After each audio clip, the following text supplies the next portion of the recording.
新年本是家人团聚的时刻，但有不少参与白纸运动的示威者被中共当局抓捕，无缘与家人团圆。白纸运动过后近2个月，中共当局不断扩大抓捕范围，对老百姓实施着秋后算账，甚至没有参加白纸运动的民众因为给抗议者担保被抓捕。德国之声的报道说，参加白纸运动的青年中已有很多人被抓捕，抓捕罪名已由最初的聚众扰乱社会秩序变成了寻衅滋事。而早就被中共抓捕的曹芷欣等青年，今年过年无法和家人团聚。26岁的曹芷欣是北大出版社的编辑。去年11月27日，曹芷欣和朋友一起拿着鲜花、蜡烛和白纸，参加了北京亮马河办的悼念新疆火灾遇难者的活动。这场火灾中，因中共的极端中共病毒封控政策，导致了至少40多人的丧生。悼念活动迅速发展成了全国性的白纸运动。11月29日凌晨，曹芷欣和他的5位朋友就被传唤到片区派出所，在接受了所谓的教育后被无罪释放。但就在他们以为事情已经结束时，警察开始了秘密抓捕。曹芷欣预感自己也会遭遇相同命运，所以在被消失前留下了视频，向外界求救。曹芷欣的视频发表后，在网络上引发了广泛的关注，并被大量转发。但在中国到底有多少抗议者被抓捕，目前还无法准确统计。在美国的维吾尔工程师卡乌萨尔瓦伊提近来在推特上求助，他19岁的妹妹卡梅莱疑似因为转发乌鲁木齐大火和各地的反封控示威运动，在寒假返回家乡探亲时被警方带走，至今音讯全无。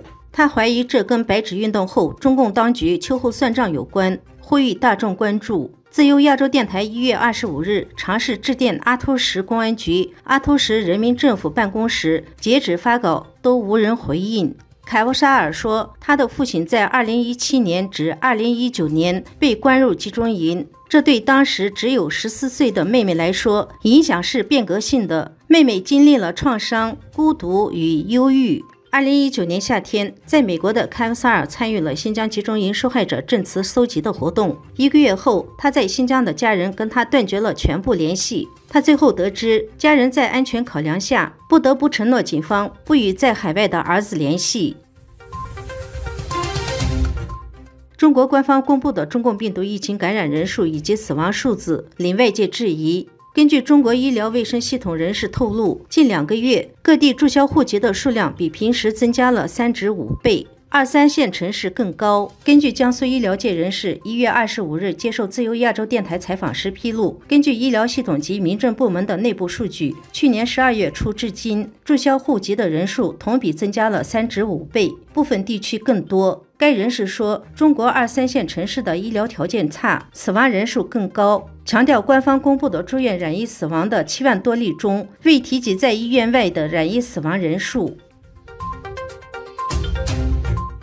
中国中共病毒疫情燃烧，死亡人数持续攀升。1月22日，美国纽约的一位美籍华人披露，中国卫健委分管人口监测的官员告诉他，中共党员已死亡10%，监狱里也有大量的人员死亡，不为外界所知。根据大纪元的报道，这位曾经在北京开设公司10年的陈先生，在北京有广泛的人脉关系，他的夫人是北京人。他说，中共病毒疫情自从去年12月爆发以后，他从各方得到了很多消息，情况令他震惊，包括他夫人在北京的亲戚也去世了3人。今年过年不是拜年，而是奔丧。他还有一个住北京房山区的朋友，一家死了5个老人，其中一个是公安局的副局长，但5人至今都没能火化。他的另一个朋友12月底从北京第2监狱出来，这位朋友说，监狱在白纸革命之前就已经全部感染，一个警察感染后不到3天，几乎整个监狱的8000多人全部沦陷，而监狱基本没有医疗，很多人都死了。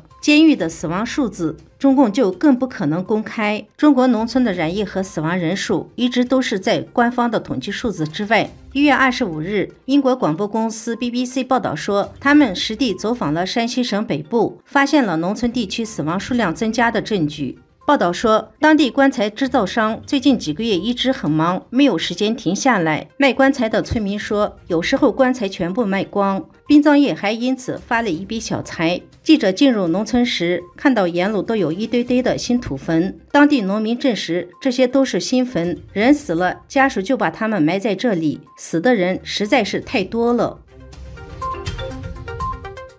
中共升高对台湾威胁与打压国际空间之际，美国众议员蒂芬尼15日率领其他18位国会议员提出决议案，呼吁美国结束一中政策，正式承认台湾独立于中国，并说美国与台湾也该恢复正常外交关系。他说，是时候改变现状，承认美国数十年一直否认的事实，台湾是一个独立的国家。作为美国长期与重要合作伙伴，早该正确承认台湾独立于中国。蒂芬尼曾在2022、2021年提出过类似的决议，到今年已经有18个众议员响应这项决议。